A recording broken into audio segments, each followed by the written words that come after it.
In the winter of 1463, Winifred Zeller pulled her tattered woolen shawl tighter across her plunging neckline, attempting to shield herself from the bitter cold that penetrated her small cottage in the English countryside. The flickering candlelight cast shadows across her weary face, highlighting her collarbone and the subtle feminine curves of her upper chest as she bent over the small table, reading the letter for the third time. An inheritance? For me? She whispered to the empty room, her voice cracking from disuse. At 45, Winifred had lost everything: her husband to the war, her 3 daughters to the plague, and most recently, her modest home in the village to creditors. The grief had carved deep lines into her once youthful face. The letter, brought by a stern-faced royal messenger that morning, informed her that a distant uncle she had never met had died, leaving her his property on the edge of the Blackmoor Forest. "Not much to speak of," the messenger had said with a dismissive shrug, "but it is yours by right of blood." The following day, Winifred gathered her few remaining possessions and made the journey to her new home. As she approached the property, her heart sank. The cottage was little more than a crumbling stone structure with half its roof missing, situated beside a murky pond choked with weeds. The surrounding land was overgrown, with thorny brambles reclaiming what had once been a garden. "This is worse than nothing," she murmured, fighting back tears. "How am I to survive here?" As she stood contemplating her misfortune, a scrawny dog with matted fur emerged from behind the cottage. It approached her cautiously, head lowered. "And who might you be?" Winifred asked, kneeling despite her aching joints. The dog whimpered and pressed its nose against her hand. "Are you alone too?" The dog's tail gave a hesitant wag. "Well then, I suppose we are both inheritors of this wretched place. I shall call you Faithful." For the first time in months, Winifred felt a small spark of something other than despair, a tiny flame of responsibility. That night, huddled under her shawl in the least damaged corner of the cottage, with Faithful curled against her for warmth, Winifred wept silently. "What purpose could this serve, Lord? To give me such an inheritance when I am too old and too broken to make anything of it?" Dawn brought no answers, but a grim determination. If this was to be her lot, she would make what she could of it. Winifred began the slow process of clearing debris from the cottage.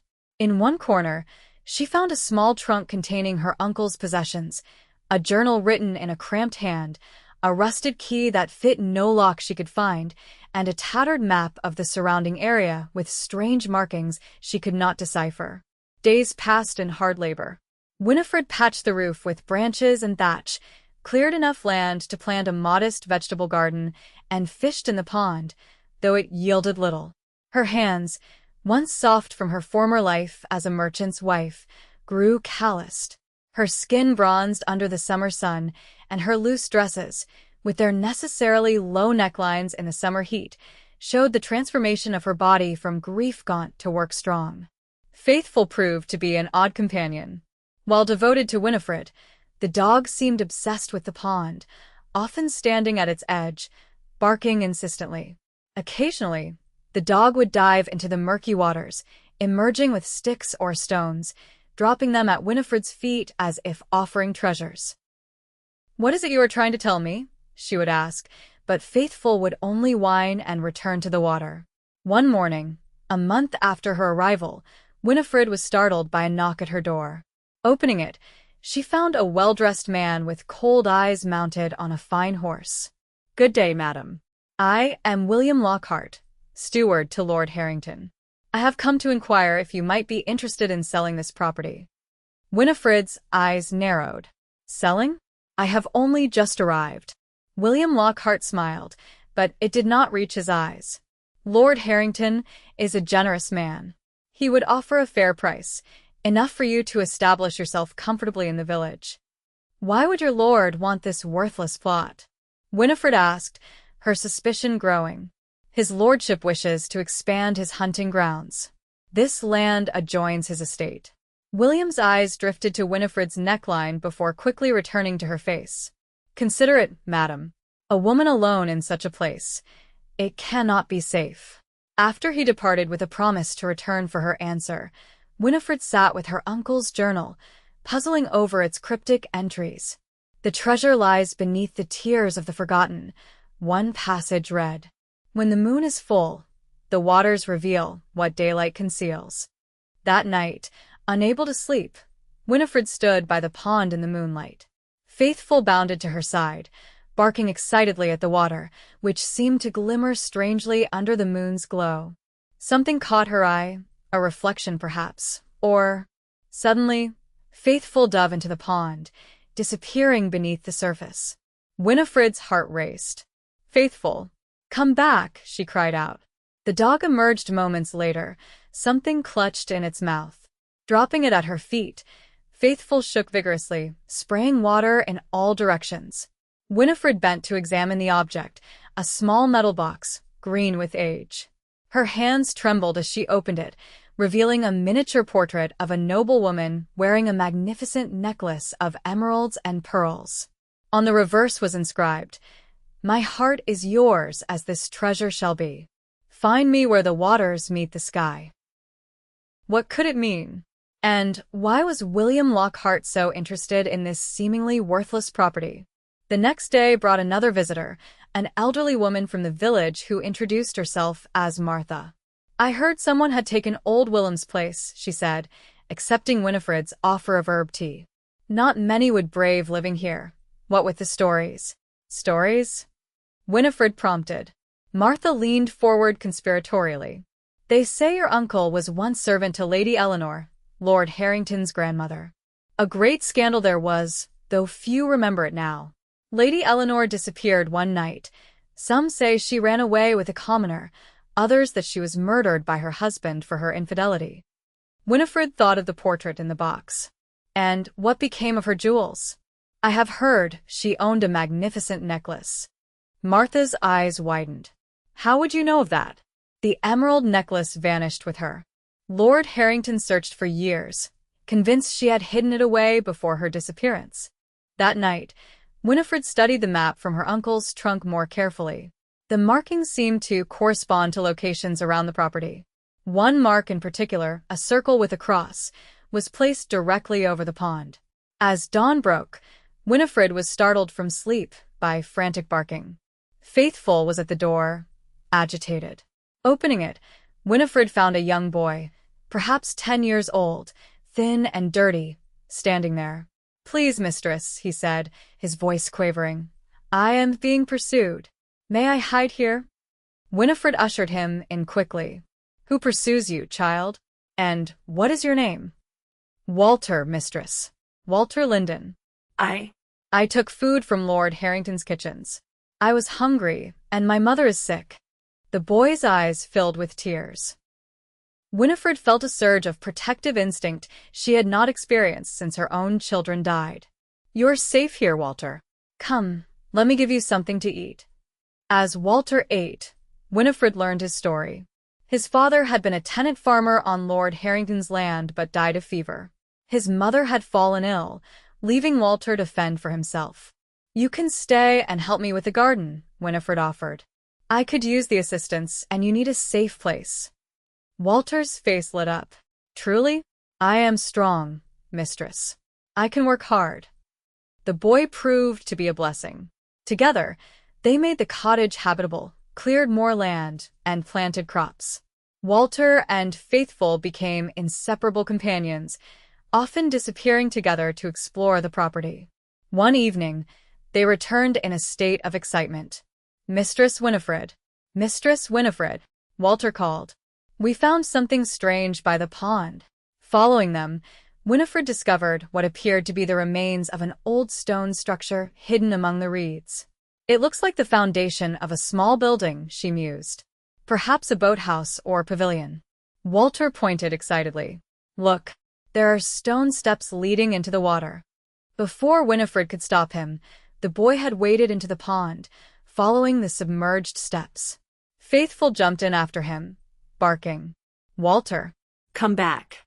it is not safe," Winifred called, her heart racing. Walter stopped halfway down, the water at his chest. "There is something here, mistress." A metal ring embedded in stone. That night, after Walter was asleep, Winifred returned to her uncle's journal, searching for clues. One entry caught her attention. The lady's tears fill the chamber where love lies entombed. Only when the waters recede will the truth be revealed. Winifred's mind raced. Could the pond be man-made? A deliberately flooded chamber? And if so, what or who lay beneath? The next morning brought William Lockhart back to her door, his manner less cordial than before. Lord Harrington grows impatient, Widow Zeller. He insists on purchasing this property. Winifred stood tall, despite the intimidating presence of the steward. And I insist it is not for sale. This is my home now. William's eyes hardened. Be reasonable, woman. Lord Harrington always gets what he wants. It would be unfortunate if anything were to happen to you out here all alone. After he left, Winifred paced anxiously. We must discover what lies beneath the pond, she told Walter and Faithful. Whatever it is, Lord Harrington wants it badly enough to threaten me. Walter's eyes widened. How will we drain the pond?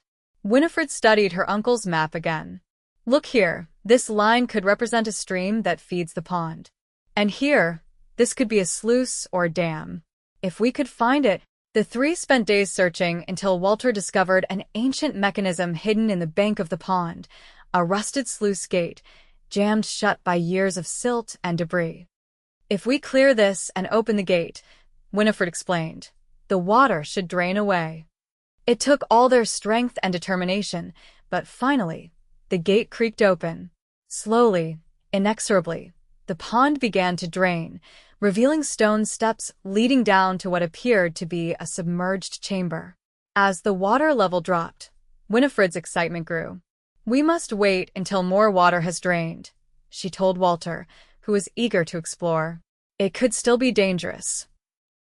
That night, Winifred was awakened by Faithful's urgent barking. Looking out the window, she saw torches approaching, several men on horseback, led by William Lockhart. Walter, wake up, she hissed, shaking the boy. Take Faithful and hide in the woods. Go now. After they fled through the back, Winifred took a deep breath and opened the door to face William and his men. What is the meaning of this intrusion? She demanded, her voice steadier than she felt. William dismounted, his face a mask of controlled fury. You have been tampering with property that does not belong to you, Widow Zeller. The pond is part of Lord Harrington's ancestral waterworks. You have committed a crime by draining it. The pond is on my land, Winifred countered, left to me by my uncle. I have every right to do with it as I please. Your uncle was a thief and a traitor, William spat. Lord Harrington has been searching for what he stole for decades. And what was that? Winifred asked, though she was beginning to suspect the answer. William's eyes narrowed. That is none of your concern. You will leave this place at once, or face the consequences. I will do no such thing, Winifred replied, drawing herself up to her full height. This is my property, legally inherited. If Lord Harrington wishes to dispute that, he may do so before a magistrate. William stepped closer, his voice dropping to a menacing whisper. Do you think a magistrate would take the word of a penniless widow over that of Lord Harrington? Be sensible, woman. Take what we offer and go. I will consider your lord's offer, Winifred said carefully. Return tomorrow, and I shall give you my answer. After they departed, Winifred called for Walter and Faithful to return. We must work quickly, she told the boy. By morning, the pond should be sufficiently drained for us to explore the chamber. As dawn broke, the three stood at the edge of what was now revealed to be not a natural pond, but a deliberately flooded stone chamber.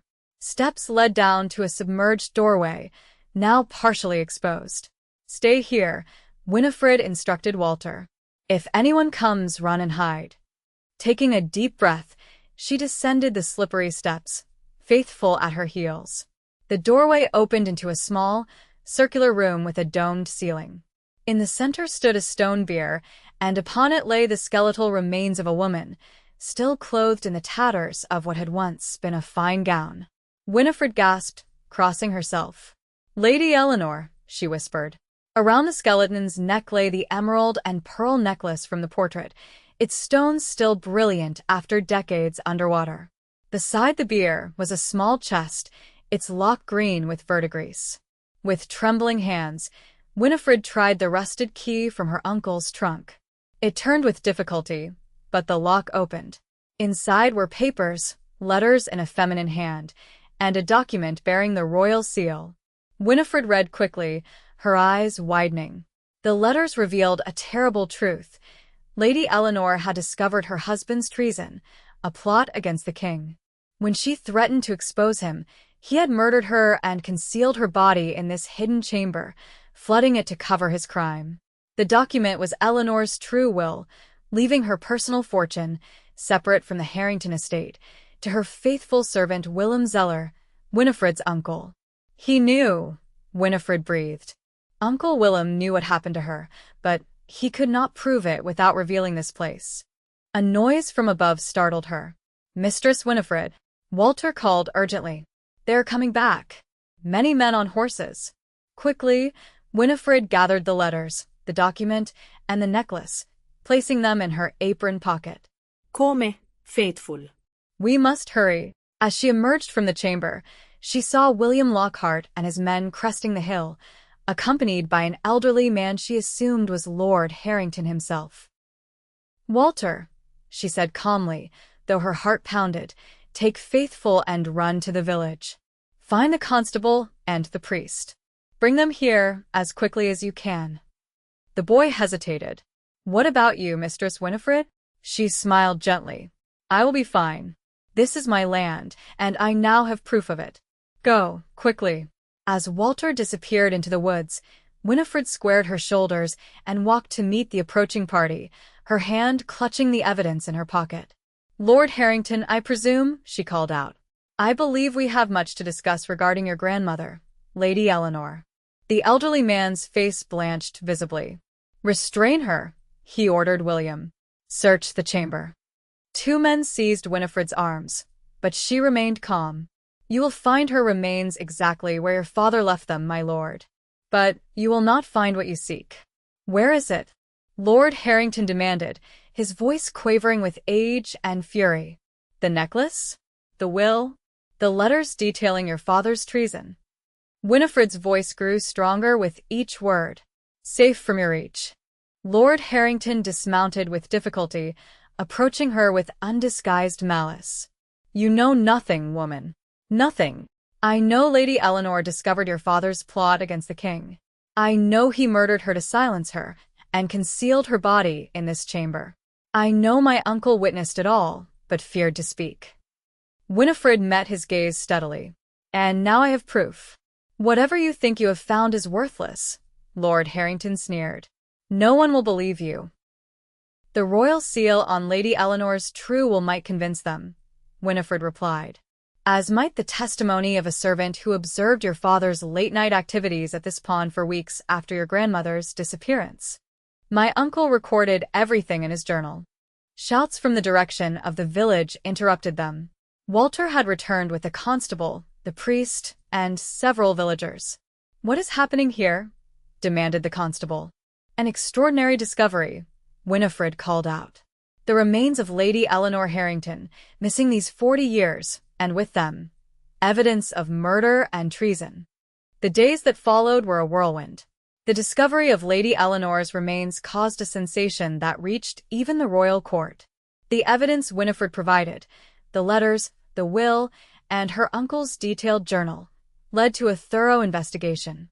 Lord Harrington, disgraced by the revelation of his father's crimes and his own complicity in concealing them, died before he could be brought to trial, but William Lockhart faced the king's justice for his role in the intimidation and threats against Winifred. The validity of Lady Eleanor's will was confirmed, making Winifred the legal heir not only to her uncle's modest property, but also to Lady Eleanor's personal fortune, which had been held in trust since her disappearance. The emerald necklace alone was worth more than most villagers would see in several lifetimes. Winifred used her newfound wealth wisely. She restored the cottage and built a proper home beside it. She adopted Walter formally, giving him her name and the education his quick mind deserved. She established a fund to assist widows and orphans in the surrounding villages, remembering her own desperate times. The chamber beneath the pond was properly drained and transformed into a memorial garden, with Lady Eleanor's remains given a Christian burial in the village churchyard. On warm summer evenings, Winifred could often be found sitting in this garden, her now graying hair loose about her shoulders, her dresses still cut low enough to catch the cooling breeze across her collarbone. Faithful would lie at her feet, older now but still devoted, while Walter read aloud from his lessons. "Do you ever think about how strangely fate works, Mother?" Walter asked one such evening, setting aside his book. At 12, he had already begun to show the intelligence and compassion that would one day make him a respected physician. Winifred smiled, watching the sunset paint the sky in colors as vibrant as Lady Eleanor's emeralds. "Every day, my son. What seemed a worthless inheritance became our salvation. What appeared to be an ending was merely a beginning." Walter leaned against her shoulder. And what seemed to be a lonely, forgotten pond was actually a doorway to justice and truth. Winifred wrapped her arm around him, her heart full. "The greatest treasure was not the necklace or the fortune," she said softly, "but the family I found when I thought all was lost." Faithful lifted his head at the word treasure, his tail thumping against the ground. Winifred laughed and reached down to scratch his ears. "Yes, you too, old friend. You showed me what was hidden beneath the surface when my eyes could not see it."